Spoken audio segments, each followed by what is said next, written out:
Welcome to the Rural Dispatch, the podcast delivering stories from rural America. I'm your host, Allie Behrens. Headquartered in rural Iowa, I help run a nationwide livestock transportation company, and I'm here to bring you stories from the people who help shape this industry and our rural communities. Whether you're a trucker, livestock producer, or rural entrepreneur, this show is for you. Each week, we explore the realities of rural business life, from the highways to the fields and everything in between. So buckle up and let's dive into today's episode. Today's guest is Mark Handlos, a farm kid turned medical warrior. Mark brings a whole new meaning to resilience, and he's going to share with us how humor has helped him face years of health battles without a cure. Let's start from the very beginning. So Mark, you're born and raised in Iowa. Yep. Should we talk about your childhood? You were raised on a farm. Yep. Basically doing everything my dad told me to do. Like a good farm kid does. Yeah. Like, hey, we need someone with skinny arms to go pull pigs out of the gill in a 105-degree day. It was awesome. Where are you in the lineup of your siblings? So I got two older brothers, and then my older sister, and then me, then my younger brother, Mike. Okay. So you probably got a lot of the grunt jobs. Oh, yeah. Yeah, I'd say I did. Did you guys farrow to finish or what? Oh, yeah. Farrow to finish. Till, when was that pseudo-rabies buyout? Oh, like sometime in the 90s, I believe. I don't know.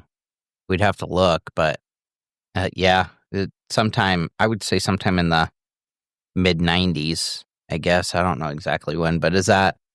Basically, yeah. The government came and picked up all the hogs, and then you had to sit idle for so long and then disinfect it. And basically, we went from hogs, having a bunch of hogs, to a bunch of cows. Gotcha. Cow calf. So how many sows do you think you farrowed? Right. Couple hundred. Oh, quite a few. Yeah. You know, like, boys gotta castrate hogs. Well, yeah, and all I mean, that why shit. not farrow a couple hundred sows when you got 4 boys? Yeah, but 2 left, and then they were gone, and then it was Mike and I. Like, whatever. I mean, that's why they kept having kids, you know. Continuous labor. Oh, yeah, I get it now. Like, hey, we got a bale straw this weekend, and it's hotter than shit. It is what it is. Boy, there's nothing worse than square baling. You know, it'd be a day like today. Today's in the upper 90s in Carroll. Yeah. That always seemed like the days you had to square bale. Yeah. That's Iowa for you. Later on, I'd tell Dad, I was like, I want air conditioning. Like, set the rules, you know? It works well that way. Did you just get whatever you wanted? Pretty much. Yeah. But if you think about it, I didn't have him. He had me. So. Oh, touche. It's all about perspective. Exactly. So he worked on the farm, Yep. went to school in Glidden, took off, went to DMAC in Ankeny, Iowa. Oh, yeah. I went for architectural technologies, be a draftsman. That was the goal. I don't know. I like construction. I always did that when I was in high school. Got done with school there, just stayed down there. Yep. I lived in Polk City for 4 years. Okay. I had my own construction business, bought an acreage. I just had a bunch of small jobs, and it kind of snowballed from there. But I always had to work through all my other medical stuff. So then it got so it was hard to pay your mortgage and everything. So, and then those things that come every 30 days, I got tired of it.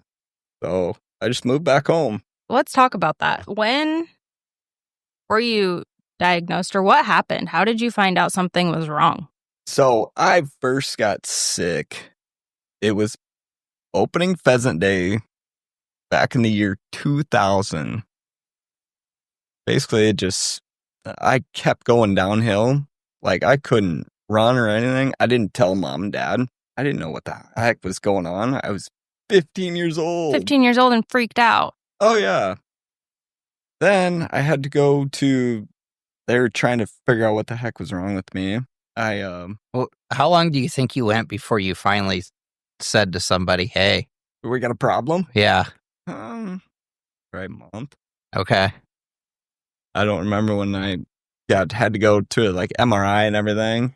But, like, they shipped me to Ames. Like, what were your first symptoms? So my first diagnosis was ADEM, acute disseminating encephalomyelitis. Oh, I'm going to throw some fancy words out. But, so then they throw Medrol steroids my way and then get better. And once that stuff would wear off, it'd come right back. So they had a temporary fix. But Long-term, obviously it was not solving the problem.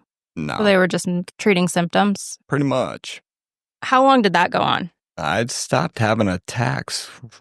I want to say 30, 32 maybe.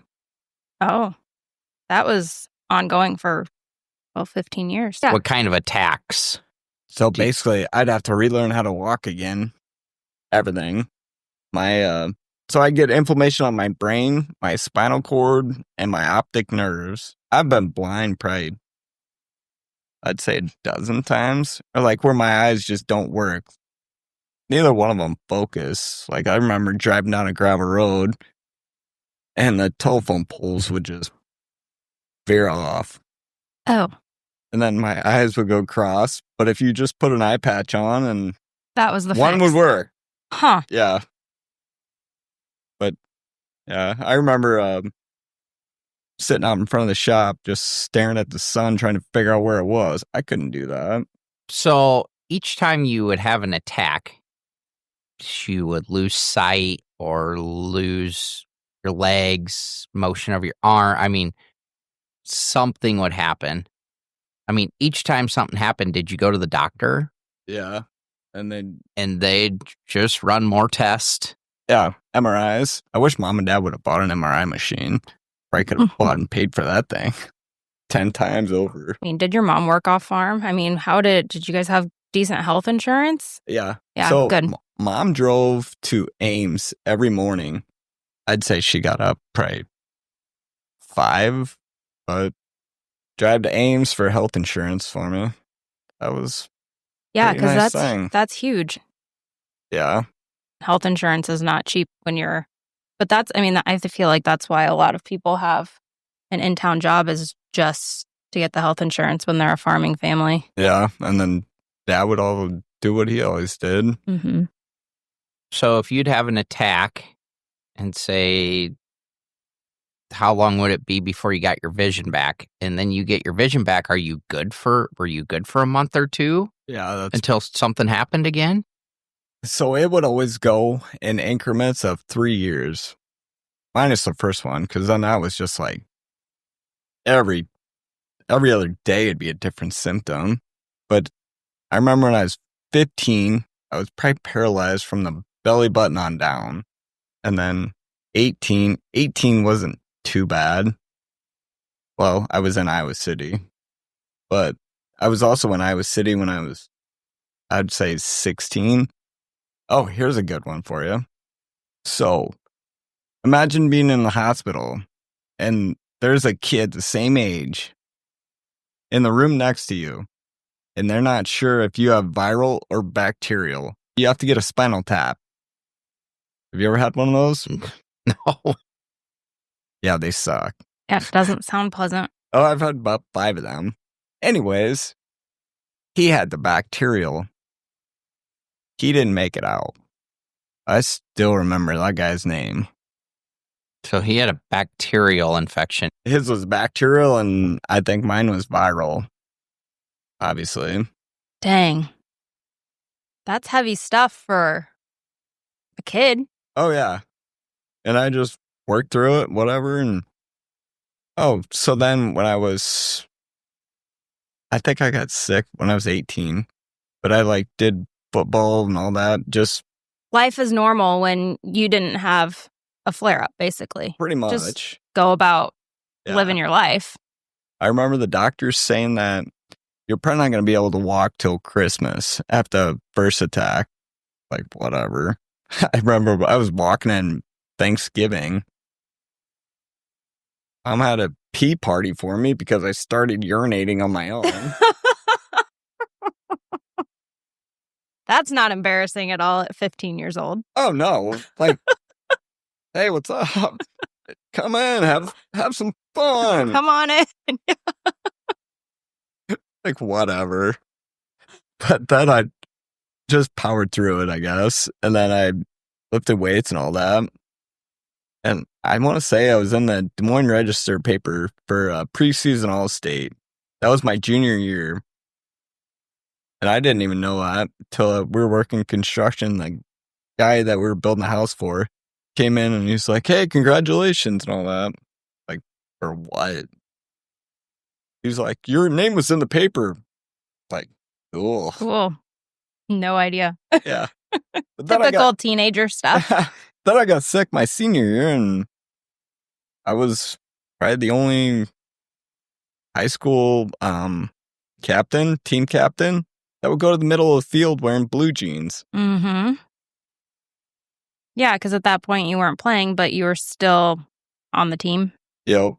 I got to play my last game because the doctors finally, Mom would always ask, and they let me play the last game, and I got rocked. Oh, no. I was just talking to my high school football coach at the wedding this last weekend. He's like, I still remember that. It's like, get up, your mom's watching. It's like, let me get my bearings straight. Yeah, that was something. Just all the emotions. And then it was just a huge roller coaster. Well, yeah. You go from being a normal teenager one day to the next, your whole world's upside down. Pretty much. How'd you deal with that, like, mentally? Like, what was your coping mechanism? Humor. I laugh at everything. And I'd say that. Not say the dumbest stuff, but like little tidbits. Like, that's what she said or something like that. I feel like that's how a lot of people cope with things, too. Just to bring, that's heavy stuff, and to bring a lighthearted, like... If you don't laugh or have fun, yeah, it's... What's the point, right? Exactly. Yeah. I have fun wherever I go. If you don't, that's your fault. That's your own problem. Well, it is. It's all mindset, right? Oh, yeah. Definitely. Do you ever feel like people take things more seriously than you do? Like, you're the one dealing with it, and it's like, what's your problem with it? You don't have to live this way. Like, oh, I'm sorry for you. I've never told my story to people know, but they don't understand, like, the depth of it. Like, so what? I don't walk right. Big deal. Yeah. I mean, you can yell at me and tell me to run. I'm not going to run any faster. How old are you now? 40. 40. Just turned 40, right? Yep. So pretty much you've spent your life since you've been 15 in and out of the hospital. Oh, yeah.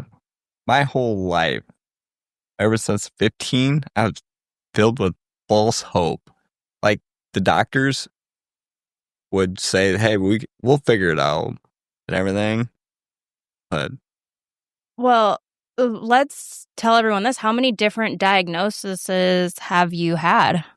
I've had a few of them. So when I first started, it was ADEM, meningitis, then kind of ADEM, acute disseminated encephalomyelitis. Then they went to multiple sclerosis and did all kinds of immunotherapies for that. Then, what was it? Basically, I've seen every doctor in the Midwest. Well, yeah, they probably bounce you around from specialist to specialist, too. I think it's this. Go see this guy. Yep. And then, go out to Omaha. And this lady, she's like, gonna attack it with the big guns, whatever that meant.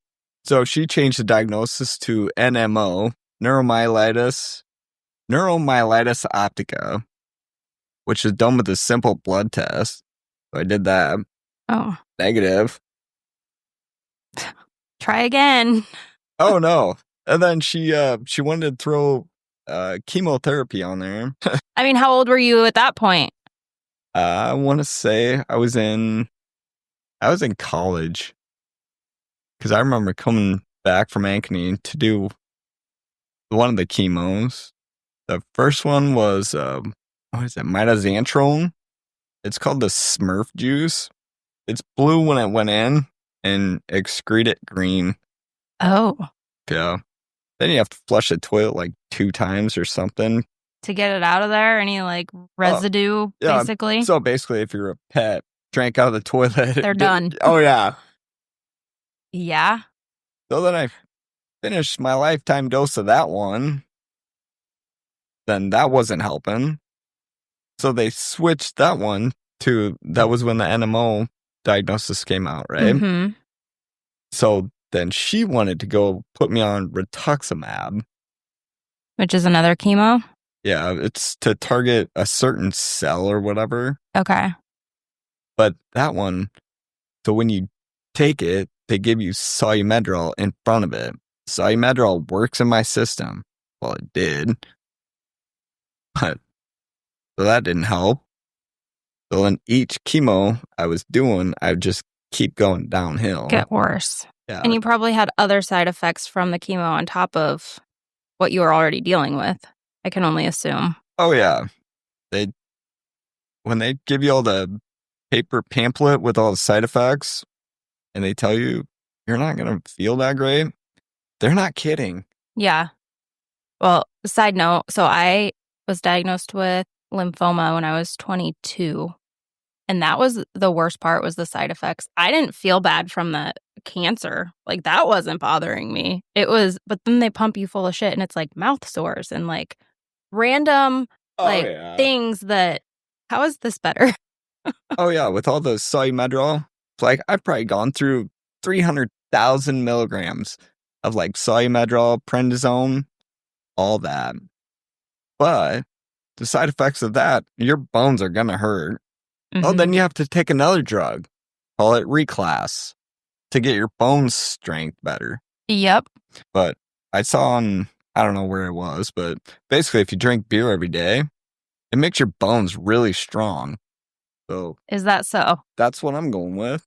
So basically now Mark is just self-medicating. Is that the plan? No, is that what we do? I'm on nothing right now. You're not on anything right now. I don't even take an aspirin. Besides beer, nicotine. I run on 4 things. I don't know if I should say this on here, but whatever. Caffeine, nicotine, alcohol, and THC to sleep at night. Is that bad? Just a real vision of health. You're looking at it. So you're not on anything now. You're able to live a relatively normal life. Much. So when did they actually diagnose you? No. Like this most recent, whatever they've decided landed on most recently isn't even... No, there was another chemo after that rituximab too. Oh. They've just tried about everything, haven't they? Oh, yeah. So we went to Chicago, which there's another story that's interesting. So I threw my hands in the air. I was like, whatever.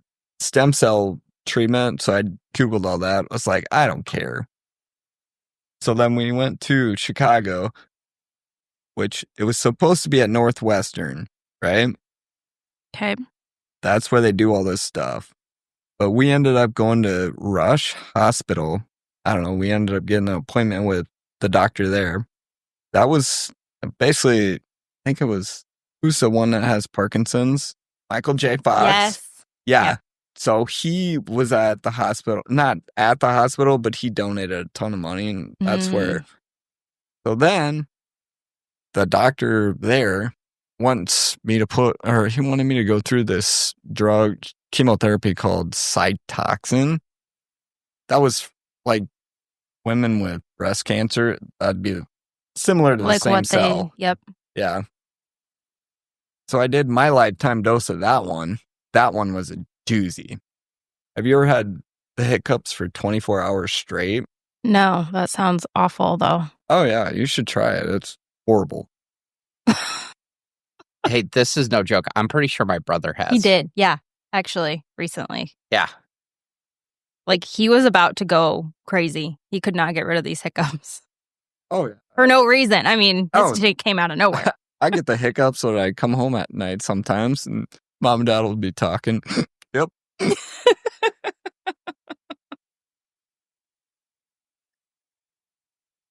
Oh, man. Okay, so were all of these chemos like an infusion? Oh, yeah. So you had to go and sit and... Yep. Go in, sit there, and then they do tell you. You've been on chemo, haven't you? Mm-hmm. Yeah. So when that gets administered into your system, it's still gaining strength. Yep. And yeah, the day of is not so bad. Oh, it's yeah, like the 3 days following it hits you. So for these, it was 14th day. It's like, oh, yeah. Oh, wow. Then you hit a wall. Yeah. Yeah, it kind of lays you out. Yep. And then you feel better just in time to go back and get another one. Exactly. Like, I'm over this. Mm-hmm. So I did my lifetime dose of that one. And that doctor in Chicago told me to start on another one. That was Cellcept, which I just basically threw my hands in the air and said, I'm done with all this. Like, life is what it is. If so be it. Then, so I lost my ability to urinate when I was 21, right? So I had to self-catheterize Oh, you did it yourself. for 15 years. Ooh. Like every time. That takes a special kind of... It's a different kind of pain. Yeah. You lost the ability. Oh, yeah. It'd just be like a trickle. So basically, I was uncomfortable for 15 years. My bladder is always full and everything. That sounds awful. Oh. That's a different kind of torture. Oh, yeah. I remember going to the hospital, ERs in the middle of the night. Like, you can't. Because cathing creates scarring, correct? Okay, yeah. So as time went on, yeah. it just got It worse, got worse and harder and worse. to... Yeah. Yeah. Ooh. So with all those chemos and self-cathing, I would get bladder infections like crazy. Mm-hmm. I am down to 3 antibiotics that work in my system. Because you've had so many run through your whole life that they just don't work anymore. And those chemos are IV, and you have to be like in solitaire or whatever it is. Yep. Well, yeah, because it weakens your immune system too. Yep. So you're susceptible to everything else out there. So they never did give you a port. They just did it all. Oh, no. Oh, they did a port. Oh, yeah. Okay. I got the port after I got all this stuff done. Mm-hmm. I've never used this port since you I still got have it. one. Yep. Okay. So it's pretty much just there for looks at this point. Exactly. Girls like it. Whatever. Yeah. I'm sure that's nice to rest your head on. Whatever. Mark's like, what's that like? I'm not tired of being happy. Now you get it? I see what you did there. Wow. Like a light bulb just went off. That's that sense of humor we were talking about. Oh, it's a lot worse than that. Okay, so what came after all the chemo? When did they finally decide that chemo wasn't going to work? When I threw my hands in the air. When you said so. Yep. I'm done going to the doctors. I'm done searching for answers. I'm just living. Well, because the doctors will take your money as long as you let them. I mean, they'll run every experiment on you until you say when, I'm sure. Yeah. They're not going to give it up. You kind of have to stand up for yourself. That's why I'm just done. So with the catheter, I no longer do that because I got that suprapubic catheter installed. Like, I'm literally urinating as we speak. It's just going in my leg bag. No need for bathroom breaks here. Oh, yeah. You can go down to the bar and sit and drink 6 beers and not have to get up and pee. If anyone was ever wondering why Mark never moves from that stool, that's why. Oh, yeah. You want to start an argument? You do not want to ride with Mark on a road trip because he's not stopping for bathroom breaks. You want to start a fight or an argument in a bar? Just ask him, like, hey, do you have to get up and pee in the middle of the night? Because I don't. Hook it up to an overnight bag. So you got 2,000 cc's. It'll fill up. So you never gained your ability back to urinate? Nope. But it's just permanent now. Like, that's just, you don't have to mess with it anymore. It's just... Oh. Or you do? Well, I have to get it replaced. Okay. Every 2 weeks. But you don't have to do it yourself, or do you do it yourself? I go into the doctor's office and they do it for me. Sterile technique is like, I'm kind of down to my last 3. So, but I wish I would have done that when I'm 20 years old. How cool would that be? Well, hindsight. Oh, yeah. But that's probably why I'm feeling so good. Like, you're doing this just because I haven't had a bladder infection in probably, I'd call it a year. So that's a plus. Mm-hmm. Well, those can get serious too. I don't feel like they're as common in men. Men probably don't realize that, like, what a bladder infection is like, but I feel like they're more common in women, but yeah, they're unpleasant. And they can get serious quick, too, if you don't catch it. There's another funny story. So, apparently, I'd always go to the bar, have the same amount of drinks, whatever. The bartender usually helps me walk out. It's fine. I had a bladder infection. Hold on, rewind a little bit. The bartender's not necessarily helping Mark walk out because he is so drunk. If you would see Mark walk on a normal day... Okay. Whatever. He's a little wobbly the way it is. There's that. But I leave the bar before I lose the ability to walk, right? Smart. Okay. Smart decision. It's smart, but if you have a bladder infection, it's like that's 6 beers turned into like freaking 18. I remember not being able to make it up mom and dad's steps. There's 11, give or take. Not that I know, but I ended up sleeping on the dog bed. No! Oh, yeah. It was comfy. And then your parents come down in the morning and they're like, this is... No, I'd wake up and probably call it 4 o'clock. Okay. Whatever. You didn't get caught in the act. Oh. Where'd the dog have to sleep? Not my problem. Poor dog. Yeah. His bed wasn't that comfortable anyways. Should maybe upgrade him. How old were you when you had moved back in with your parents, or when you decided, like, nah, my health's really deteriorating and I think I better head home? That was probably, I want to say 2012, 13. How old would you have been? Give me a second. Shit, I don't know. Well, it'd been 13 years ago, so you'd been 27. Give or take, yeah. Well, yeah, because you said you lived in Polk City for 4 years? I want to say it was 4 years. It was fun. Just batching it in your 20s. Yeah, I mean, did you move straight from Polk City back in with your parents? Yeah. So, mom was always like, telling dad, like, he needs his own room, whatever. He can't sleep in the basement. So I was like, okay, this is cool. I'm going to get my own master bedroom and bathroom, right? Well, dad gets all mad because he's just pissed because my bathroom's bigger than his bedroom. And he had to pay for it. Yeah. I mean, I would be a little salty about that too. Okay, what age were you when you finally said enough's enough?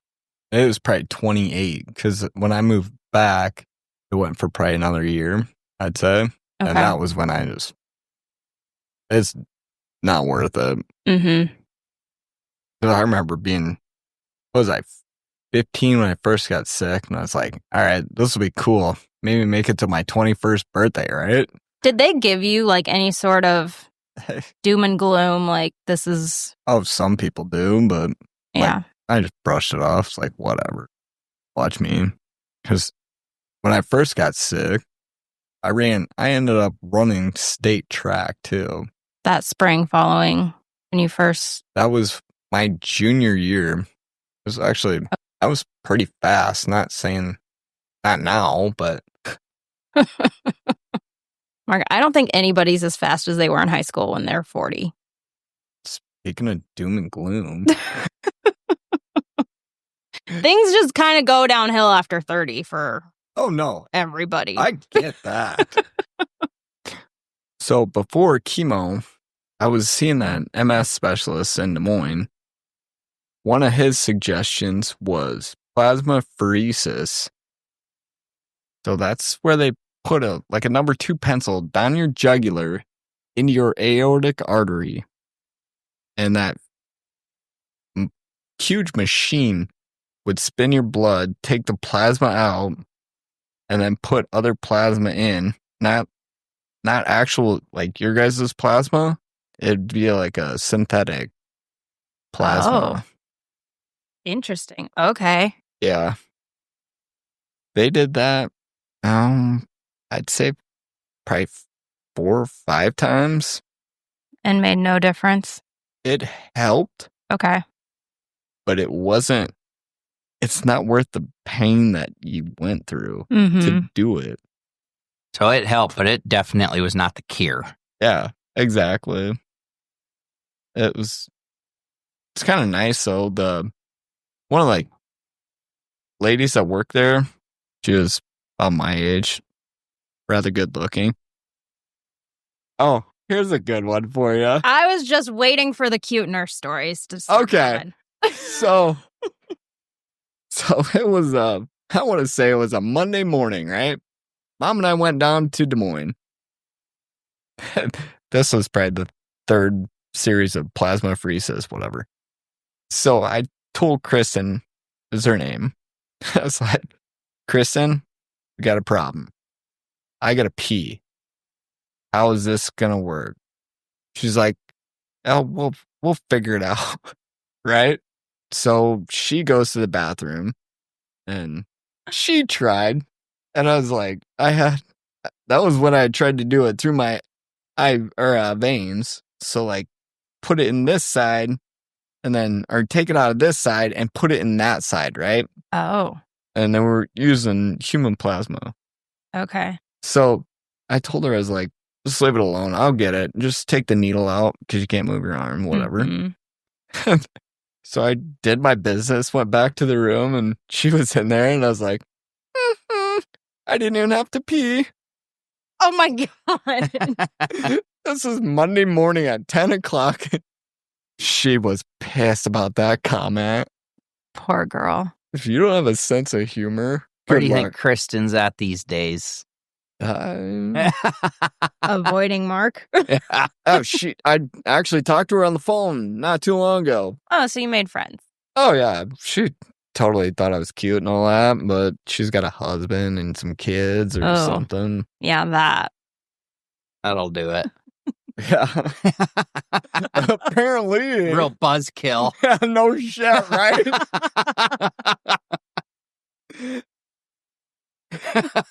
She was so mad when I said that. It's like, it's not every day you get a cute nurse helping you urinate. That's right. Well, no, they're probably not all cute or that nice. Yeah, but I usually pick the cute ones. I'm not gonna have The male nurse? that too. Overall, he's harmless, guys. Oh yeah. Just a twisted sense of humor is all. If you can't take a joke, sorry. I feel bad for you. I mean, it's your own problem, right? It sucked to be that miserable. Exactly. All the stuff I've gone through. I'll give you a real reason to be miserable. I mean, Oh, yeah. You can't pee. Okay, so were there any other treatments that they tried? I've pretty much hit everything though. Okay. Chemos, Mm-hmm. Cymedrol.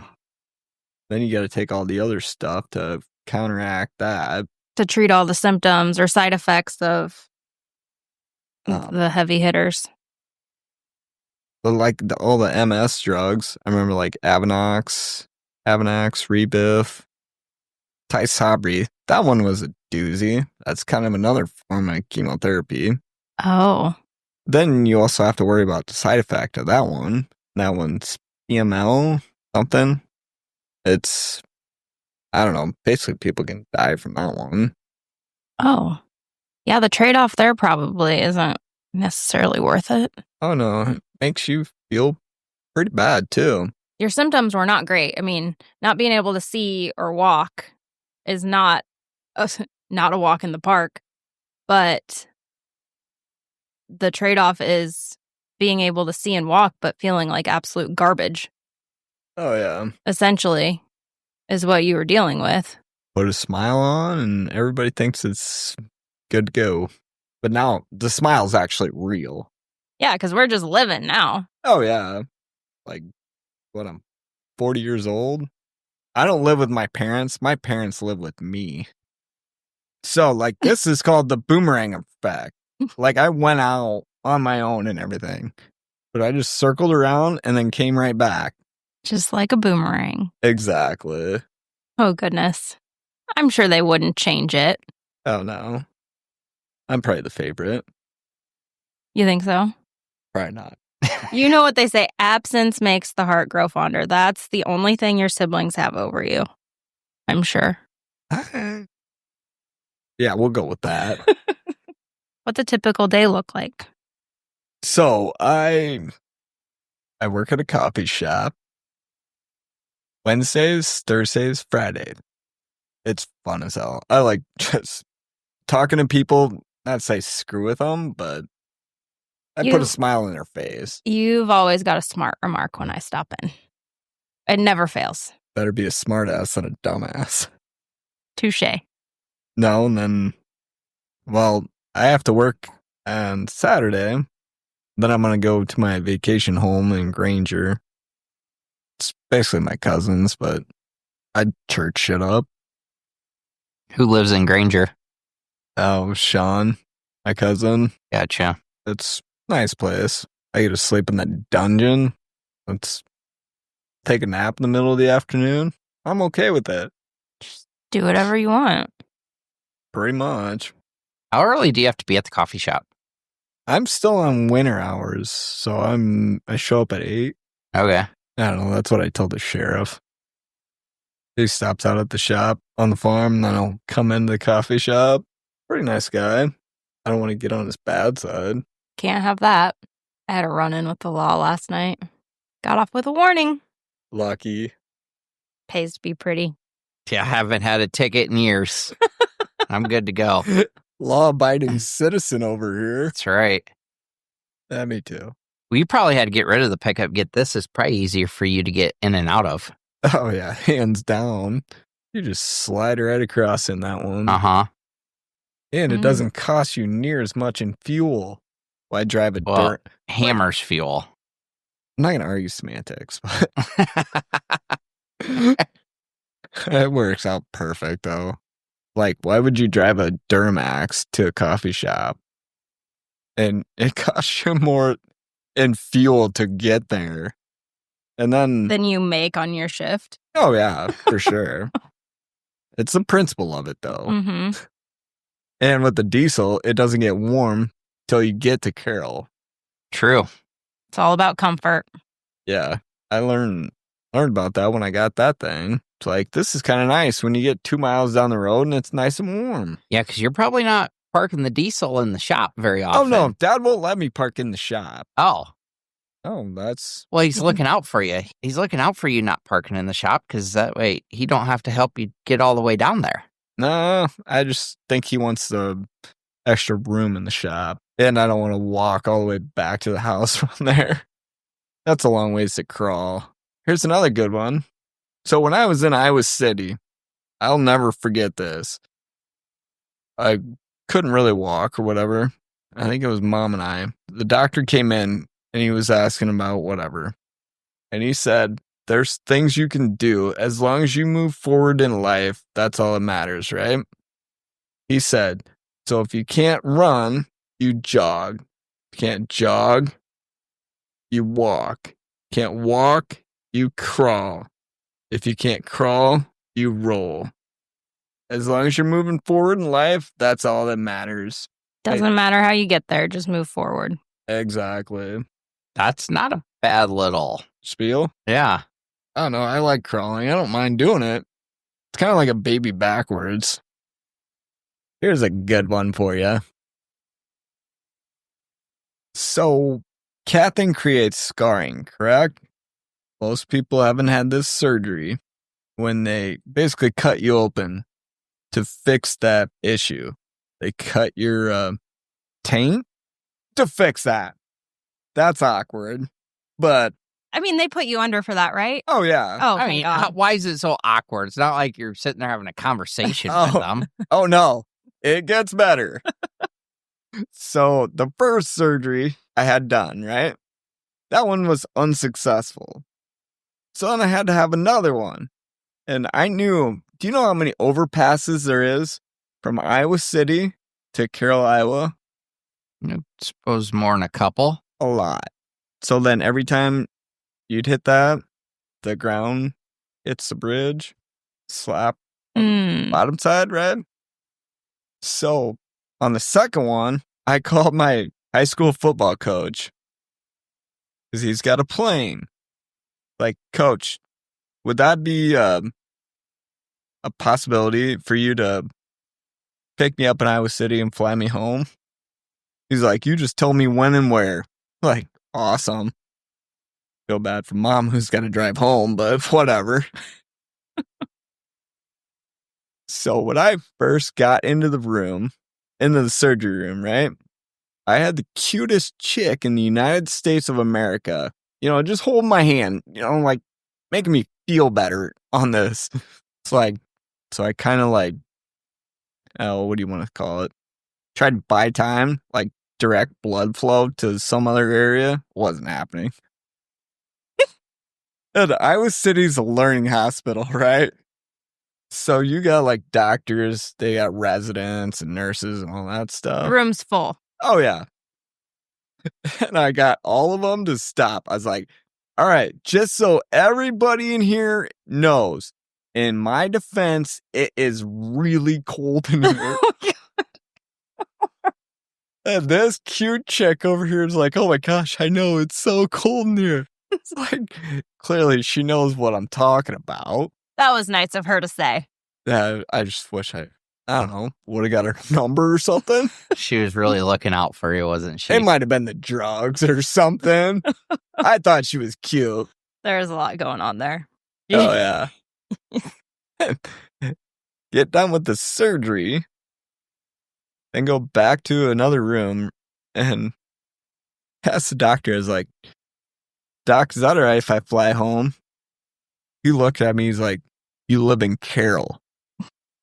So it's like, I suppose, but it's not like a car. You can't just pull over. It's like, so then he's like, yeah, I suppose you could fly home. I was like, good, I got my pilot on standby. He would always joke when I'd come back.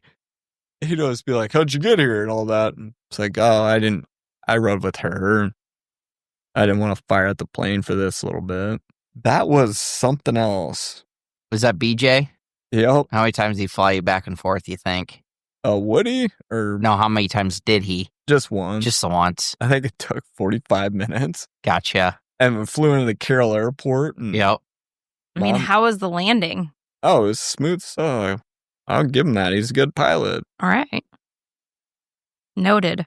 Still better than hitting all those overpasses on Interstate 80. Landing in a commercial plane is rough sometimes, so. Those little ones, they're pretty smooth. Gotcha. All right. Well, that worked out well for you then. Yeah. Too bad it didn't work. So then they had to do something else. I can't remember if it's like a structure, whatever. That was the actual problem, but. Gotcha. It's all right. It's hard to hurt steel.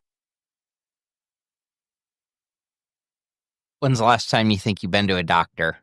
Well, you go every 2 weeks to get your... Waterline changed. Right. That was last week, I want to say. But, like, I'm talking about when's the last time you went and seen a doctor? Like a specialist? Yeah. 2012, probably. Okay. I'm over it. Gotcha. I'm just living. Do you still help on the farm? I'm the go-to gopher. Like, hey, pick up seed, whatever. Yep. Hey, we need this at the co-op, or run to John Deere and pick that up. That's the perfect job for you. Pay's not that great, but I mean, room and board is worth something, don't you think? I didn't have them. They had me. You keep saying that. Oh, yeah. No, I still have to pay the landlord's rent. Kind of overpriced, but according to the government, that's what it has to be. What else do you think, Mark? I don't know. I like naps, right? You know, just have a little me time. You kind of live every adult's dream. Think so? Ugh, I would kill for a nap. I bet. They're nice. Smoke can't nap either. He won't nap. Yeah, I can't really nap. Like, Need a little assistance. yeah. Because my legs never sit still. Like, right when I'm going to sleep, then they'll just jump. Your legs will? Yeah, they'll just flinch. Really? Oh, yeah. Why? I'm not searching for answers. That's the $1 million question, Smoke. Exactly. They always tingle and all that. Whatever. I'm still here. But they still, I mean, for the most part, they work. Oh, yeah. I mean, you can get around, so... Ish. You walked in here. Yeah, true. Moseyed. I call it more of a mosey. That's a pretty accurate description, actually, of what happened. Okay, there's that. Does alcohol affect how you get around? Like, more so than you Are you think? talking like speech-wise? Or like walking? I'm talking walking. Like, do you think it has more of an effect on you than, like, the average person? Probably. Yeah. But all the stuff that's gone through my system. Alcohol is probably the most mild thing that's ran through those veins. Probably. Honestly. Yeah, you're probably right. I'm sure that doctors would probably tell you to do the opposite of what you're doing. And probably pump you full of God knows what instead would be their answer, don't you think? Yeah, but I don't want to do any of that. Yeah. Like, I'm fine the way I am. And I'm sure it's probably easy for people to look at you and judge and say, like, oh, you should treat your body better.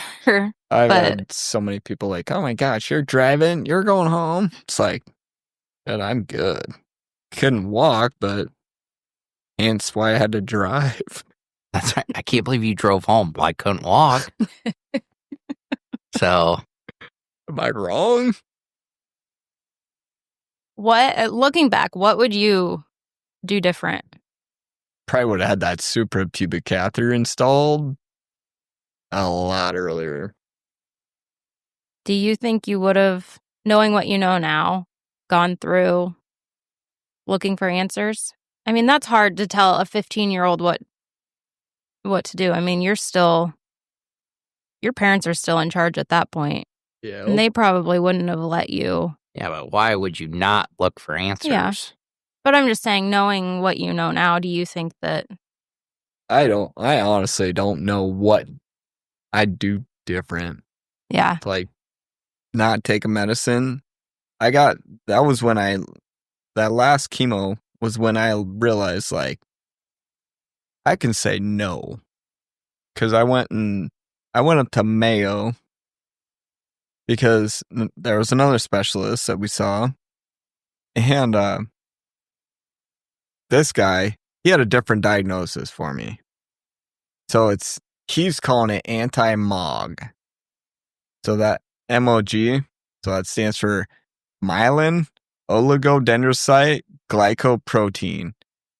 No clue what that one is. It's similar to MS, whatever. I asked him, I was like, so what happens if I don't take this chemo? He just sat there for a second and he's like, well, here's how I'd look at it. It'd be like you spilling call it a gallon of milk. It'd be like trying to pick that up and put it back in the jug. Because like once the damage is done, it's not the same. Yeah. Can't go put it back. At least not how it was. And I never took it, and look at me now. So, I mean, was that then nothing with him? Then he was like, oh, if you're... Then pretty much. Mom and I went up to Mayo and went through all the tunnels, and yep. You've really taken your mom for a hell of a ride. Probably. Who have been your biggest advocates through all of this? I got some friends. I'd say, I don't know, some family, and I'd say knowing people that kind of hold you to a higher standard. I know the sheriff for one. He's a good guy. The way he acts, like, I don't judge. I observe. Like, if you're a good person, I will watch that. Like, could be a friend, whatever. Alexa off. Every day at 1:20, she plays music. We don't know how to stop it. Here's another funny one for you. So, when Dad would always get in the house at the end of the day, he'd always come around the corner and be like, hey, Alexa, play country love songs, right? Sorry, I did not mean to do that. Alexa, not you. That's See, a country love shit song like right that. there. That's what plays. So I just like, Alexa off. I always say, hey, Alexa, if someone says play country love songs, play country heat radio. She's like, okay, I got it. And Dad would get nuts. I did not realize that that was a command that she would understand. That's a game changer, actually. I didn't know either, but it worked out. Back to the sheriff, right? Oh, yeah. So we're at the coffee shop, and I just meet this guy, right? I buy him a cup of coffee. He gets to talking, and he's sitting next to my uncle, right? And he's like, hey, Mark. What's your phone number?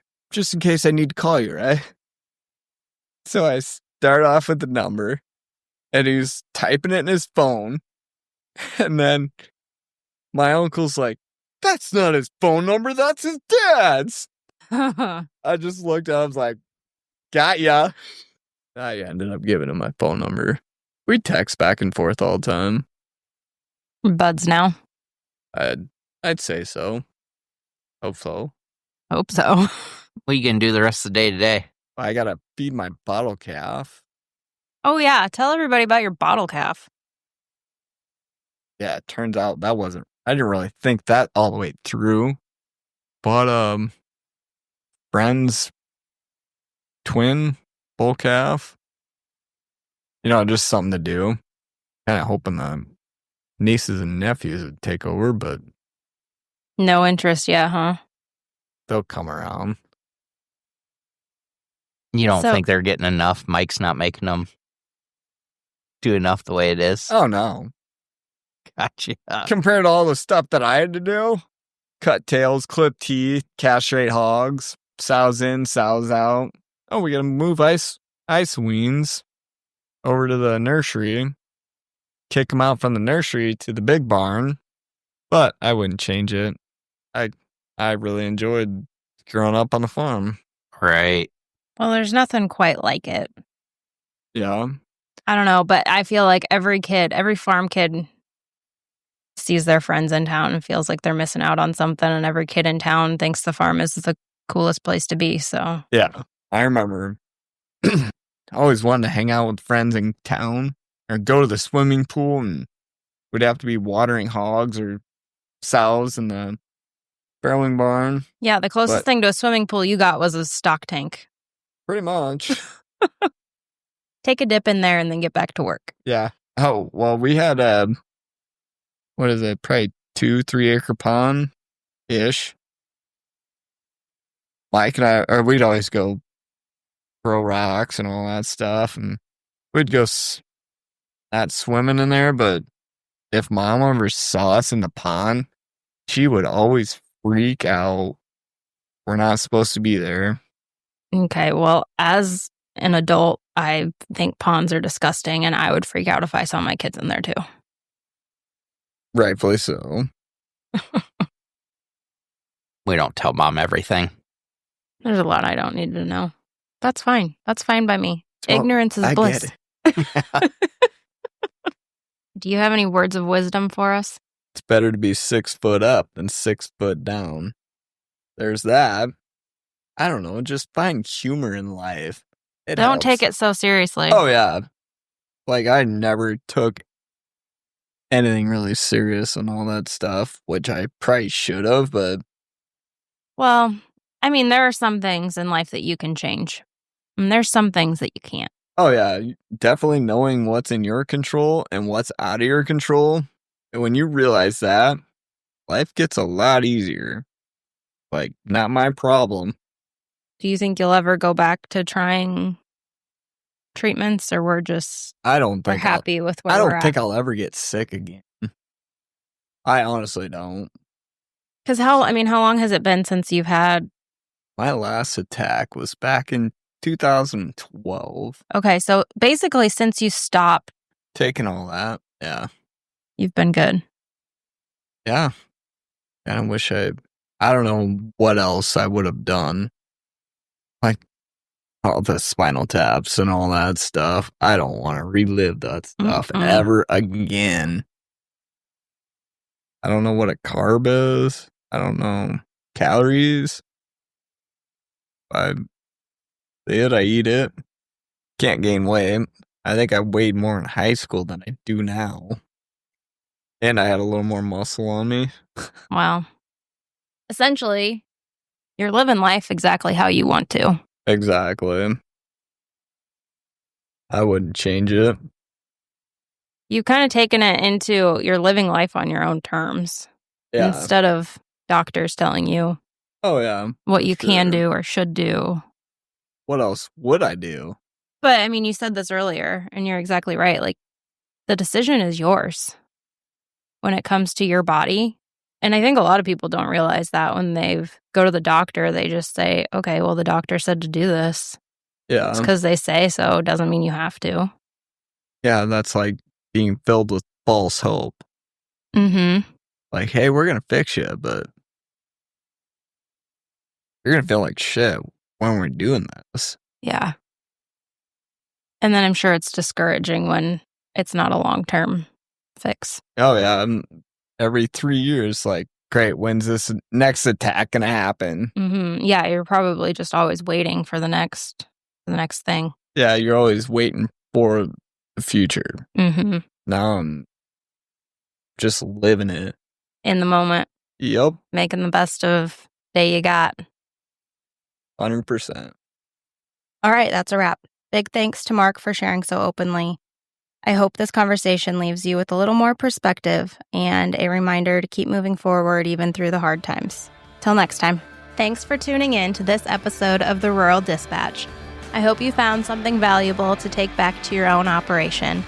If you enjoyed this episode, please subscribe, leave a review, and share it with a friend.